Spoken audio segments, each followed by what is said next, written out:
दुनिया में सबसे तेज रफ्तार चीज दुआ है।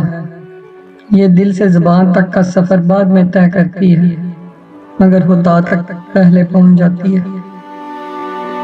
अगर आपके पास देने के लिए कुछ भी नहीं है, तो अपने होंठों पे सिर्फ एक मुस्कुराहट ही सजा लो।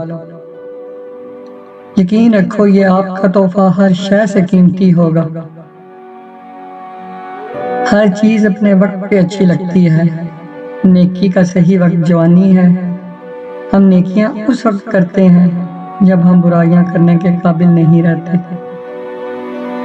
जिंदगी एक बार मिलती है, सरासर गलत तस्वर है। जिंदगी तो हर रोज मिलती है, दरअसल मौत सिर्फ एक बार मिलती है।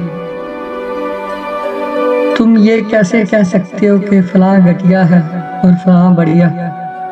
इसका दर्जा बुलंद है और उसका कम तर। ये बात इंसान के तय करने की नहीं है। बदी का मौका होते हुए बदी ना करना बहुत बड़ी नेकी है। अक्लमंद सोच कर बोलता है, बेवकूफ बोल कर सोचता है।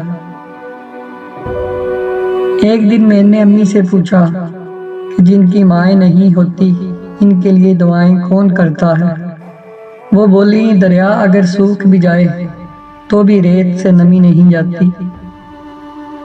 किसी ने हजरत अली से पूछा कि जब किस्मत पहले से लिख दी गई है तो दुआ का क्या फायदा?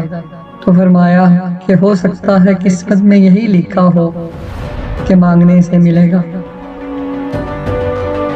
जिससे उसके वालिदैन खुश राजी नहीं, उससे अल्लाह भी राजी नहीं। ऐसे दोस्त से हाथ धो लेना बेहतर है जो तेरे दुश्मनों के साथ बैठता हो। मुसीबतों में मत घबराइए, क्योंकि सारे अंधेरों में ही चमकते हैं। इंसान तब समझदार नहीं होता जब वो बड़ी बड़ी बातें करने लगे, बल्कि वो समझदार तब होता है जब वो छोटी छोटी बातें समझने लगता है। दिल के अंदर इतनी जगह पैदा करो कि तुम्हारे इस दिल में दूसरों के राज समा जाएं। जिंदगी में कसम, कदम और कलम बहुत सोच समझ कर उठाना चाहिए। मुझे वो ताकत ना दे जिसमें मैं दूसरों को कमज़ोर करूं। मुझे वो दौलत ना दे जिसकी खातिर मैं दूसरों को गरीब समझूं। मुझे वो इल्म ना दे जिसमें अपने सीने में छुपा कर रखूं। मुझे वो बुलंदी ना दे कि मुझे पस्ती में कुछ नजर ना आए। मुझे वह सब कुछ दे जो मैं दूसरों में बांट सकूं और सबके बराबर हो जाऊं।